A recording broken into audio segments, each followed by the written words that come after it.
你就靠一块布和一堆校徽，就把这案子给破了？你怎么做到的？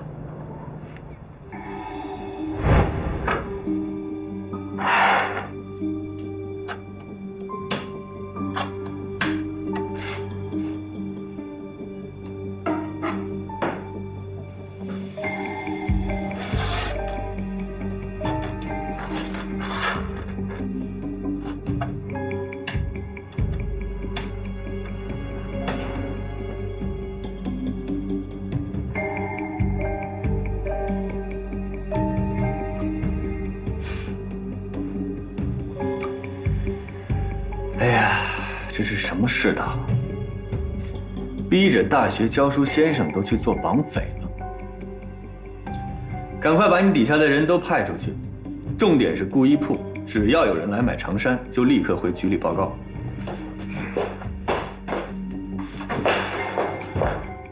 这为什么是顾衣铺，它不是裁缝铺啊？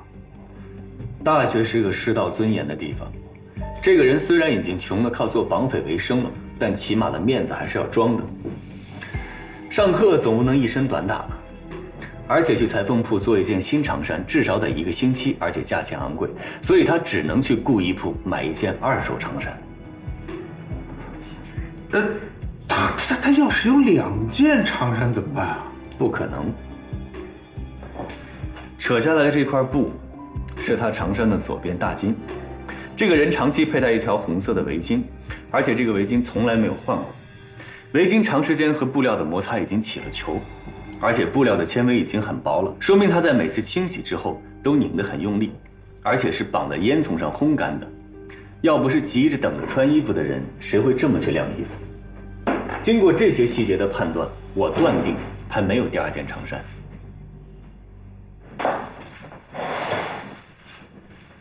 而且这个人应该是个四川人，因为布料上有一股奇怪的味道，这是鱼腥草的味道。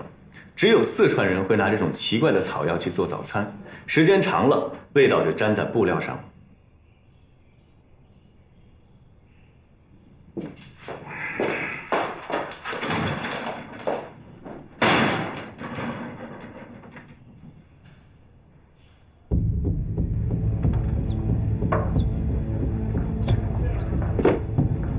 哎，你好，先生。你好，老板。哎，上回我托您找的2手的长衫有货了吗？哦，这个长衫我帮你找了一件，你看看啊。您看看啊，进来试下，看看是不是合身。好，谢谢。里边请。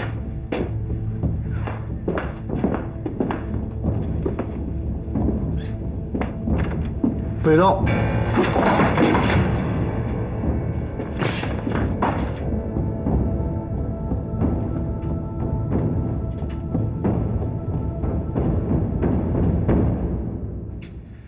老师你好，跟我们走一趟吧。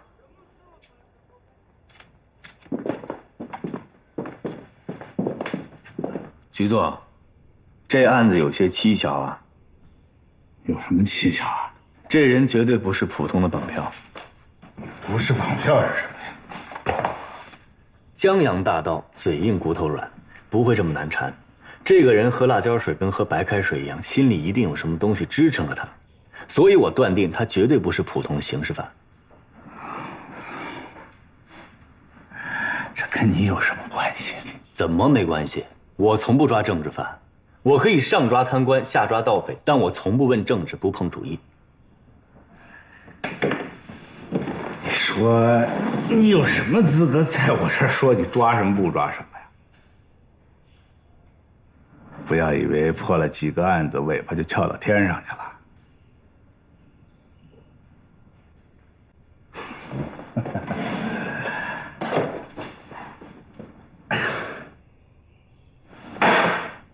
本局长说话算话啊！拿着这几根条子，找个地方快活一下啊！那我再斟酌一下。别斟酌了，用不着了。一会儿军统马副校站长就来这里提人。你看，我就知道。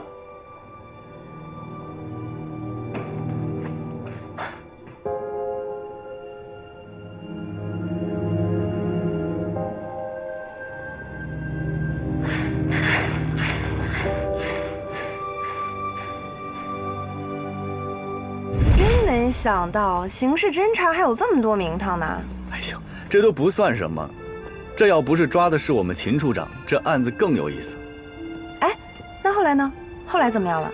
后来人家不是吉人天相，成了我上司了吗？你老问他干嘛呀？你问问我不行吗？我问你了呀，你自己不说吗？行了，不用问了，怎么问我都这么优秀。10点钟以前送到军区政治部。是。你吃过朝天椒吗？没有。改天给你试试。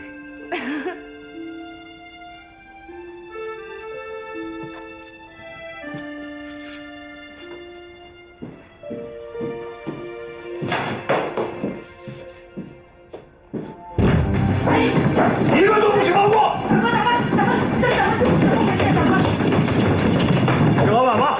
对，我是老板。从今天开始查封所有妓院，马上带走。是。走，给我走。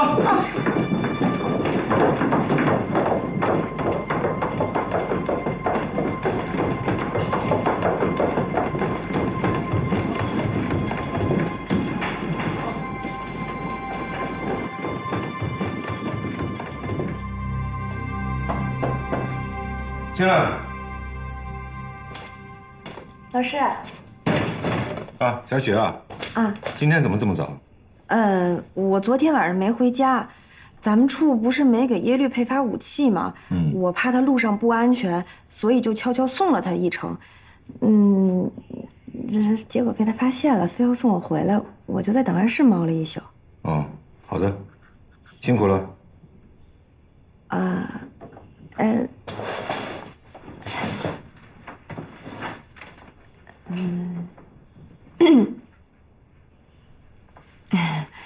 哎，老师，我想问您一下，耶律真的就靠一片衣襟让您受那么大的罪？是啊。当然了，这也是我的疏忽，因为我没有想到，在国民党内部竟然有这么一个破案高手，仅仅根据一片布料，就推断出我正确的身份，厉害啊！那他这属不属于重大历史问题呀？当然不算了。如果他真的有问题的话，我就不会把他留下来。可您毕竟是因为他才被捕的。后来发生的事儿，他没跟你说吗？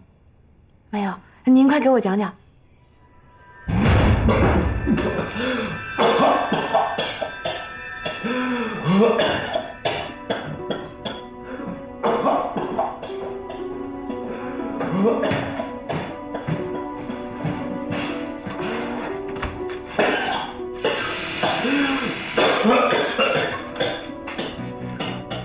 喝了3碗了，还是不招。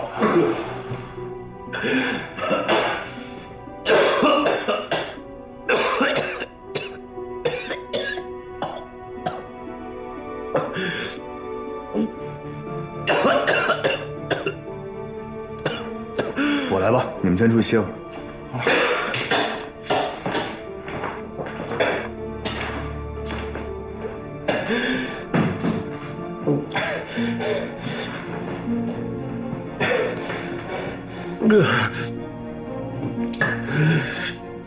我叫耶律齐，我是警察局从外面雇过来的私人侦探。我这个人一向不关心什么政治和主义，我只是单纯的破案。我抓你，也是因为朋友说我破不了这个案子，我和朋友打赌，上了朋友的当。对不起了。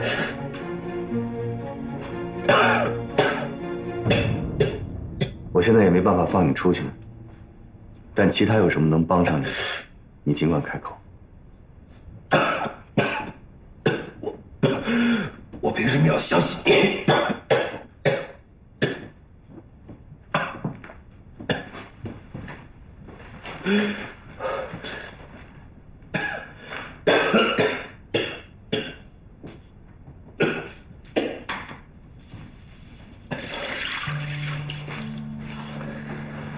我知道你不会相信我，别的我也帮不上，起码能让你少喝2碗辣椒水。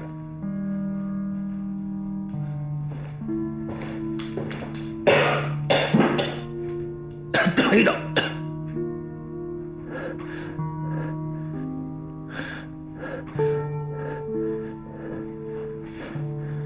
在我住的小旅馆的东面有一个小树林。在我被抓以前，我总是去那里给一群流浪的野猫去喂食。好，我会接着帮你去喂。不，如果你这么做，你等于是害了他们。前些日子，我发现那里来了一只野狗，我怕它会伤害它们，因为野猫在进食的时候。我明白了，我明白了。对不起了。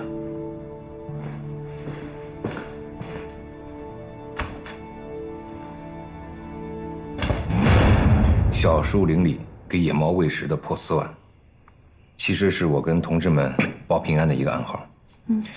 所有前来跟我联络的同志都会先到小树林里面看一下，如果破丝碗不见了，那就证明我出问题了。那天我逃走以后啊，我直接把破丝碗扔了。可是第二天我不放心，又去看了一下，我发现这附近有一个信佛的老太太，也开始在那里给野猫喂食。我怕同志们引起误会啊，原本我想建议组织上再换一个联络暗号，可是没等消息传递出去，我就已经被捕了。我知道叶律奇很聪明，他不会相信我所说的这些，甚至他有可能已经猜到了我真实的身份。可是我没有别的办法，我不能眼睁睁地看着同志们一个一个的被捕啊。幸好我以前就听说过他，我们潜伏在国民党内部的同志跟我介绍过他。这个人还是很有意思的，他叫叶律奇，外号野驴。这个人一向是独来独往，有什么说什么。哦，对了，他不是国民党警察局的一员，他只是一个私家侦探。这个人最有意思的一点就是他从来不过问跟政治有关的案子。就从这一点，我准备放手一搏。咪咪，咪咪，咪咪。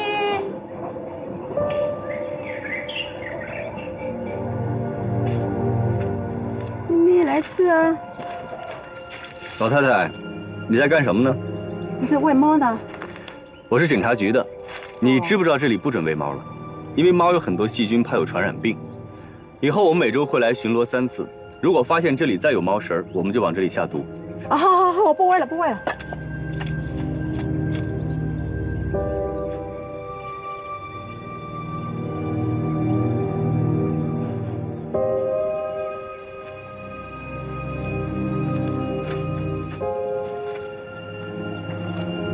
咪咪，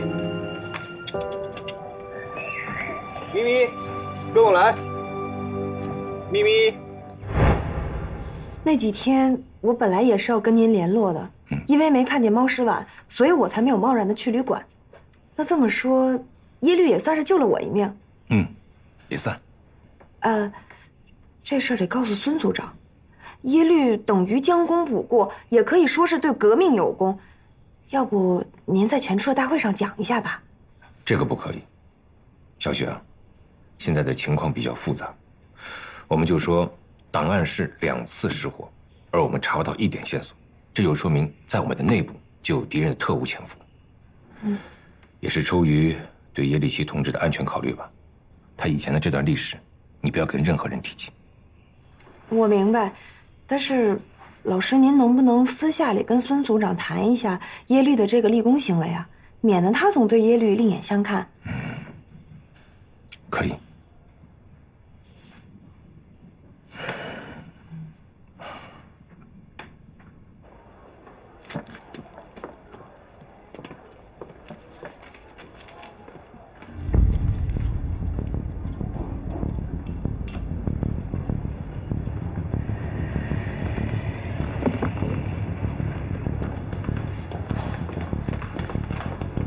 都别动！别动！不许动！别动！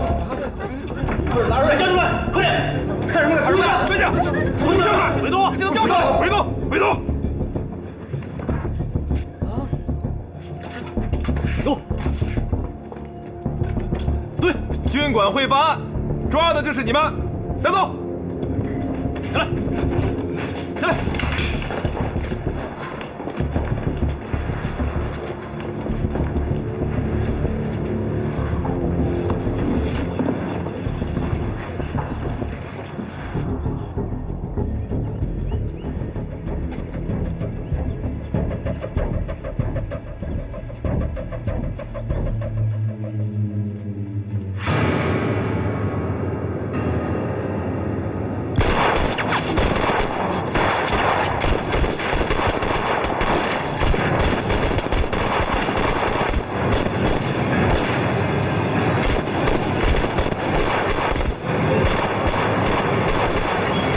全城全市23家妓院全部封查，所有妓女集中劳教，嫖客正在甄别。有什么发现？有一个人非常可疑，这个人有历史问题，他叫白驹，是国民党18军的化学教官。这个人我们正在调查，不过我们已经把他放了，准备放长线钓大鱼。好啊，辛苦你了。不辛苦，就是没仗打手痒痒。报告。啊，进来。孙处长，我有事找你。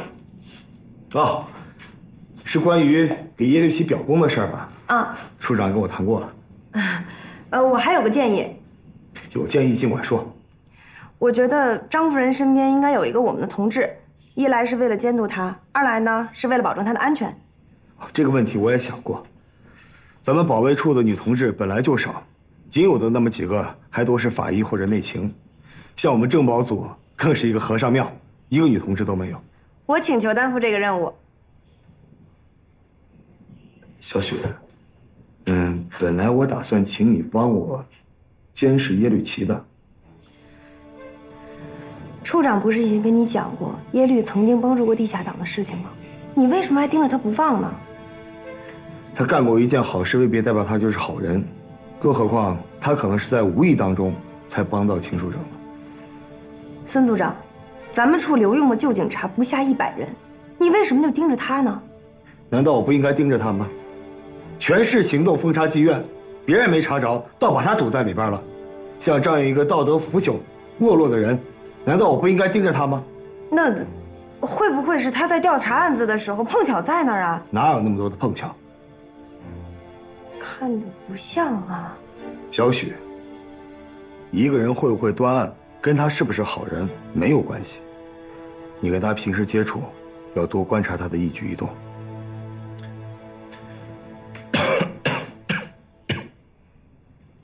不好意思，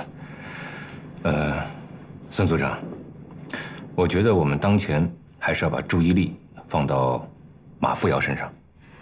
那在张夫人家设岗的事情，能不能交给我？原则上我是同意的，不过呢，你没有受过专业的抓捕训练，马扶摇可不是一个一般的对手啊。孙组长已经布下了天罗地网，哪用得着我动手抓捕啊？是吧，孙处长？安全没有问题。好吧，我同意。对了，孙组长，关于耶律齐的问题，你们政保组应该尽快给出一个结论，不能总这么拖着。这么多留用的警察都在看着我们，我们不能让他们觉得他们是2等公民。这件事情我也考虑过，从原则上来说，应该是外松内紧。对于耶律的审查，应该可以解除，但是必须严格关注。小许，你平时跟他的接触，要按原来的一样，尽量不要让他感觉到任何的异样。哦，好。啊，等一下，小雪啊，出外勤一定要注意安全。一定要养成随身佩戴枪支的习惯。我这就回去拿。好。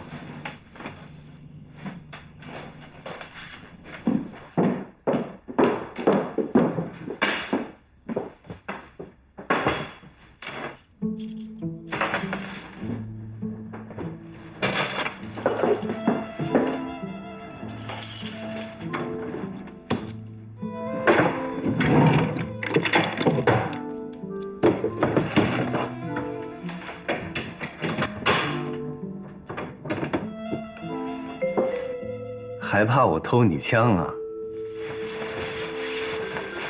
你干什么去啊？不该问的别问。你今天好凶啊，跟平时的你都不太一样啊。有吗？哦，那如果我的态度不好，那我向你道歉。那我接受你的道歉，怎么样？绅士吧？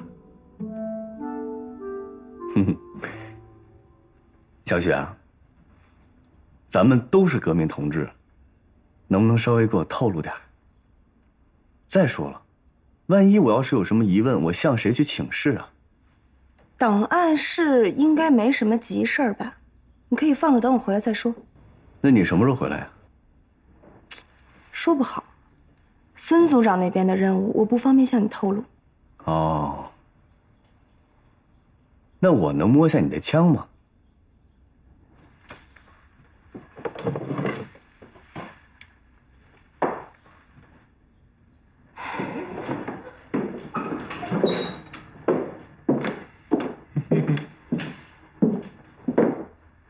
哎，嘿嘿，你今天不怕犯纪律了？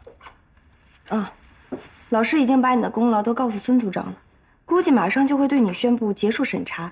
既然你已经结束审查，你就有资格佩戴武器。真的？嗯。那这枪5分钟以后我还给你。为什么？我好久没摸枪了，我去过过瘾。啪啪啪啪啪啪。不甘于躲在档案室默默无闻了？这是好事儿。有句话你听过吗？人最宝贵的东西是生命，生命属于人只有一次，人的一生应该这样度过。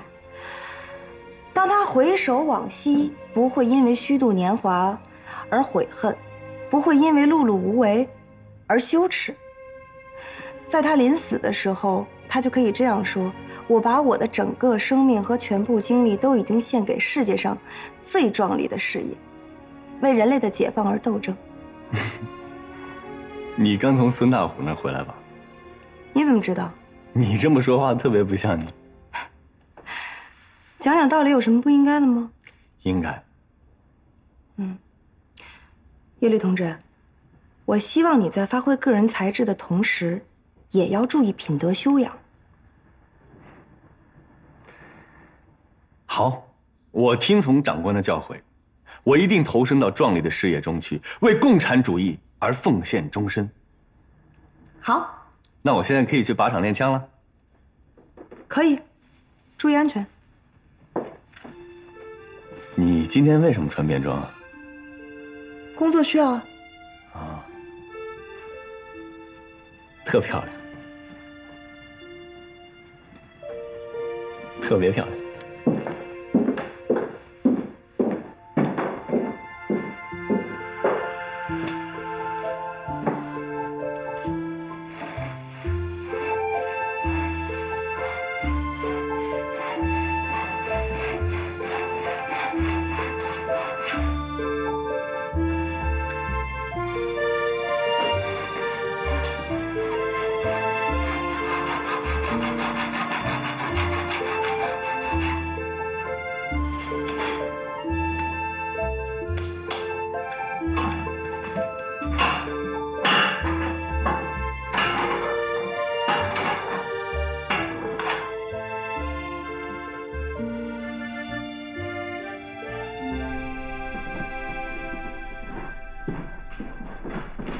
老师，啊，孙组长，夏雪，还没走啊？马上就走了。啊，执行任务的时候一定要注意安全。放心。哎，叶丽琴呢？估计听了我的革命舞动，现在正热血沸腾呢。是吗？这样也挺好。啊，叶丽琴，叶律，找你有事。说吧。孙大虎。哦，我代表军管会向你宣布，你的审查通过了。哦，叶立奇同志，从今天开始，这把枪归你使用。处长，枪就算了吧，我在这儿工作也用不着它呀，你给我送副袖套是差不多。哎，你又不想投身到工作一线了？革命工作没有高低之分，也没有1线、2线之分。怎么着，还想拿组织一把呀？你看看你，一切革命内部的同志都要互相关心、互相爱护。你知道这句话谁说的吗？毛主席。对呀，毛主席的话你都不听了，就你虎啊！你是我的革命同志吗？我有什么义务爱护你？你怎么知道我就不是你的革命同志呢？像人家季连才同志，以前在敌占区工作过，可是人家是白皮红心，你呢？谁让你安什么心？大胡，好，下回我见到毛主席，好好告你一状。你凭什么见毛主席啊？啊！我打了那么多仗，立那么多功，我都没见着毛主席，你凭什么见毛主席？行了行了，都是革命同志，有什么好吵的？叶立奇啊，工作上的事啊，还是要靠自觉自愿。你在这儿签个名，这把枪就归你使用了。既然你们非要给我，那我就勉强替你们保管一下。我会每天拿出来擦一擦，保证它不生锈。哼！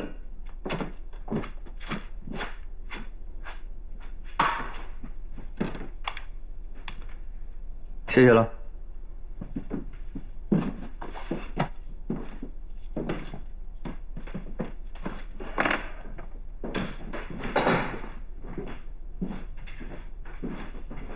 叶绿琪，你太让人失望了。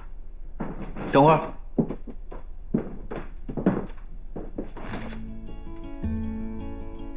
你怎么拔这么麻利啊？看看枪有什么变化。这不还是那把枪吗？仔细看看。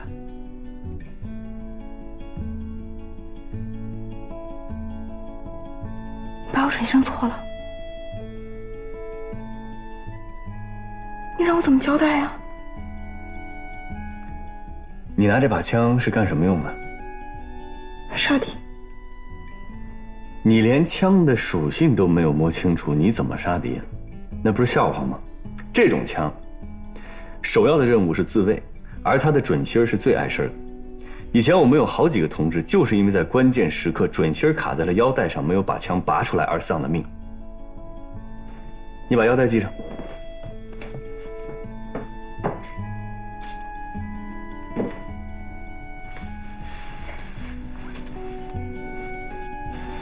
把枪别上试试。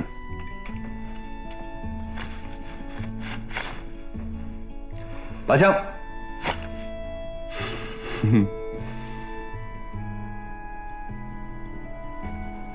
反正上级检验装备的时候，你出卖我就行了，反正也不是头一回了。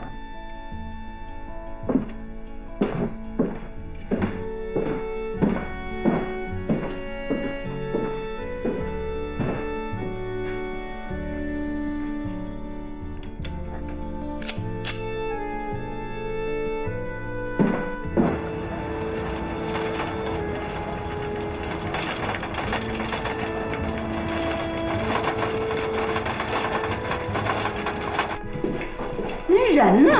哎，怎么就自己回来了？你别走，我还没问你话呢。我不一个人回来，我还带180人啊。你跟我打什么岔呀？那姑娘呢？哪个姑娘？就那个，你那个上司姑娘呢？不在楼上吗？我怎么没见着啊？你把她给我叫下来。哎呦，人家单位有任务，那还天天陪着我呀。她应该陪着你呀，她干嘛不陪着你呀？我儿子这么精神，这么天才，他干嘛不陪着你？也就你这么认为，人家不见得这么认为。干嘛呀？他瞧不上你呀？不可能！切，他要是瞧不上你，就说明他有眼无珠。我找他说去，我。哎，你坐，别把人家再吓着。再说了，俗话说，娶了媳妇儿忘了娘。你就不怕我找了媳妇儿把你忘了，让你出家当尼姑去？那是我过去说的话，我是怕你找一小妖精，到时候你们俩人合起伙来气我。但是这闺女可不是，这可是个菩萨心肠，你知道吗，儿子？别菩萨心肠，真的就是菩萨心肠。你要是娶了她，她肯定能对妈好。人家的妈妈是信上帝的。那杨菩萨也是菩萨呀。哎，她叫什么名儿啊，儿子？小许，许留心。许留心，许姑娘。那你明儿把许姑娘带回家，我给她包饺子。人家要不来怎么办？我跟你说，你明儿要不把她带过来，我要是见不着这个许姑娘，你以后回家你就见不着妈了。你去哪儿啊？你管得着吗？反正你要是不把这许姑娘带来，要不让我见着她，就说明你对妈不孝顺。哦，睡觉去喽。我跟你说啊，睡觉你也得想着，明儿我必须得见这许姑娘。我告诉你吧。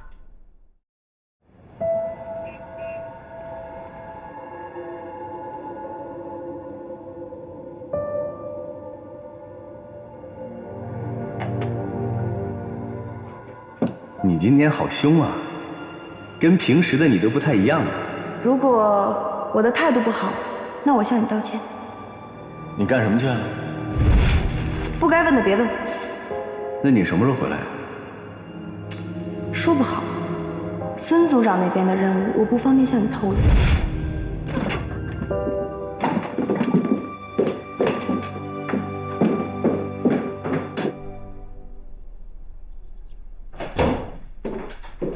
出去喊报告！你们要让小许去送命是吗？你说什么呢？你们派他去对付马扶摇。你听谁说的？我自己推断的。推断？你给我推断一下美帝国主义什么时候灭亡？你们派他去张太太家做卧底，是不是小许说的？不用他告诉我。不是他说的，你凭什么这么说？叶立新，你今天必须把话说清楚，到底是谁告诉你的？小许烫了头一定是工作需要，而烫头一定是为了接近上层社会的妇女，也就是你们所说的资产阶级妇女。那么我们最近涉及的案件中，只有一个人是资产阶级妇女，那就是张太太。小许连拔枪都拔不利落，你们让他去对付马扶摇，这是不是草菅人命呢？跟我去处长那评理去。去就去。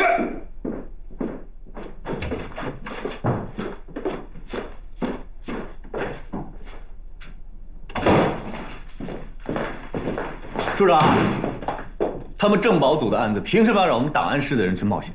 什么叫你们档案室？你是档案室主任吗？我不是档案室的主任，但我是许留心的同志，所以我有关心他、爱护他、保护他的义务。这个任务是小许自己要求的，他自己要求你就答应了？他不懂得掂量自己，你不懂吗？我告诉你们，咱们局里除我以外，你们有一个是一个，谁都不是马扶摇的对手。是吗？口说无凭啊，你需要拿事实来说服我。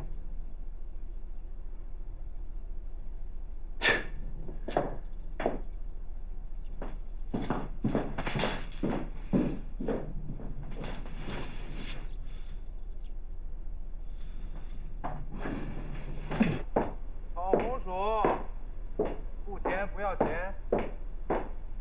烤红薯，付钱不要钱。张太太，啊，这个卖白薯的，怎么前2天好像没见过呀？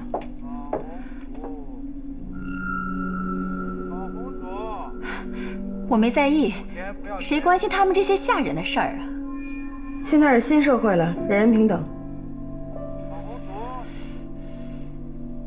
付钱不要钱。好像是没见过。啊，好，你先回去吧。付钱不要钱。烤红薯，付钱不要钱。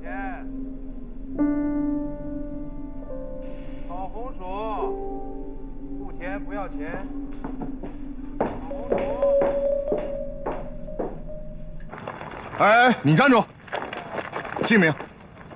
耶律齐。单位？军管会的。会客室有。找一妓女。证件。先放你这儿，我等会儿过来拿。站住！抓起来！为什么抓我？嫖娼查气，找妓女找事儿来了，带走。孙大虎，走。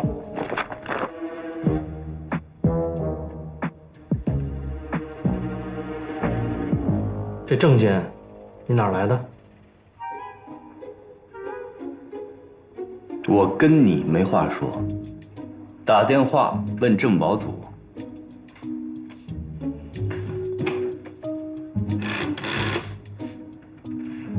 给我接军管会政保组。耶律齐。对，我们处是有这么一个人。证件的事我知道，我马上派人去接他。知道了。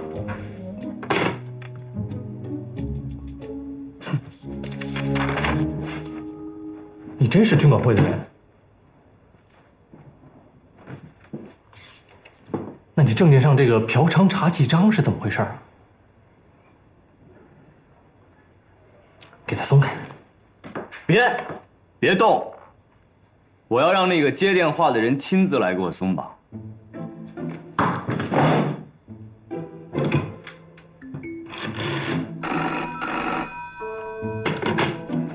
喂，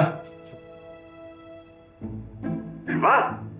让我亲自给他松绑，让他等着吧。孙组长，那你什么时候过来啊？我约了一个重要的人物，好不容易才约上，让他等着。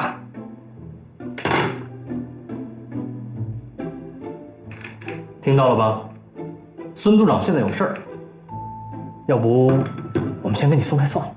不用，你再给他打一个电话，你告诉他，我给他1个小时的时间，1个小时之内他要是不来，天王老子给我松绑我也不干。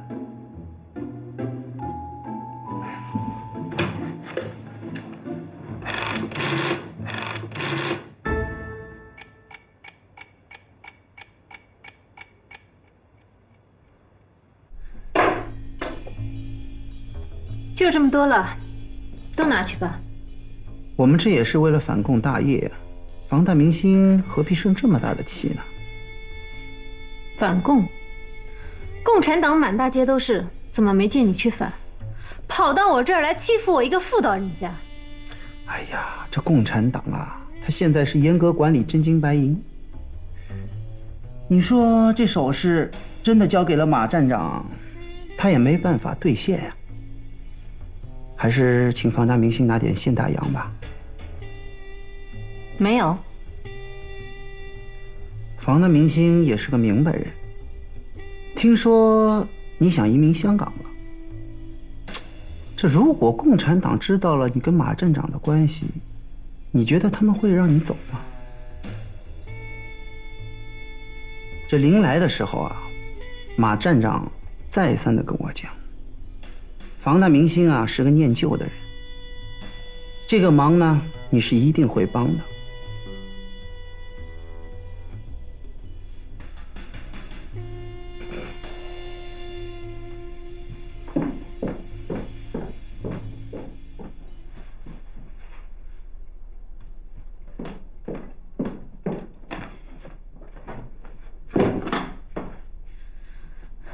你回去跟马副要说，他要是再勒索我，我自己去军管会自首去。你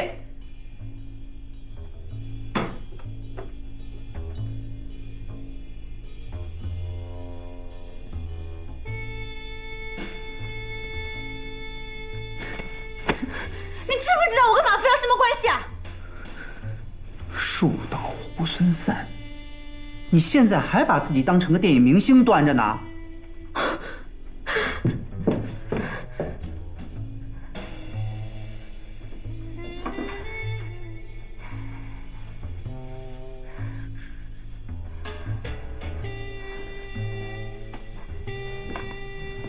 我实话跟你说吧，要是马站长真的是在乎这份感情的话，他就不会让我来干这个。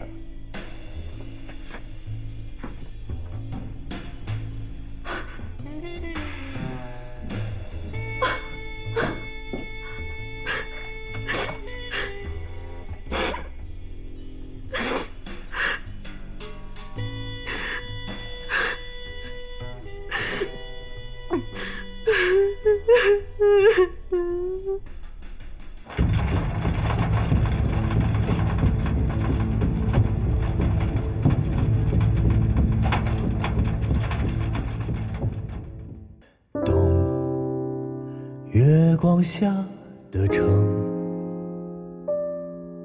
北风中是谁的白雪皑皑，凌乱的脚印，冻僵的行李不必打开，免得逃避难为情。春死都不愿改不掉总是对我很慷慨，交给我的心习惯了偏执的距离，一再小心也逃不过易碎的你。在哪里等着你来把这心打开，别说你不怕被害，在哪里等着你回来，来去也许不该错过彼此的精彩。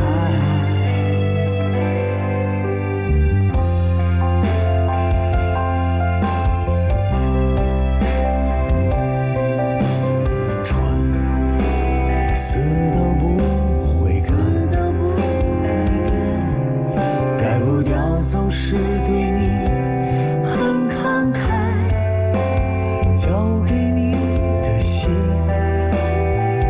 天真的跑进风里，不再小心，一路上逆风而行。在哪里等着你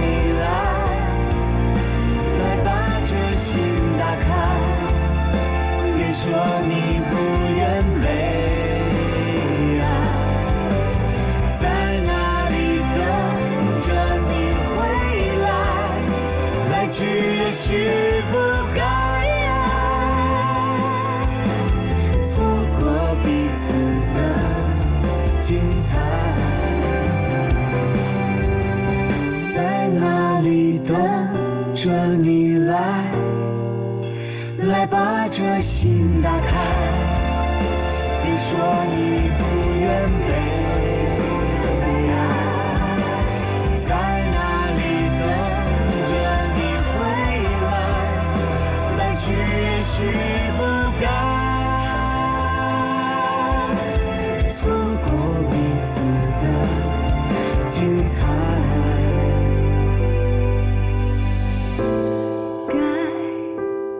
或是不该，那么一定是精彩，精彩的不该。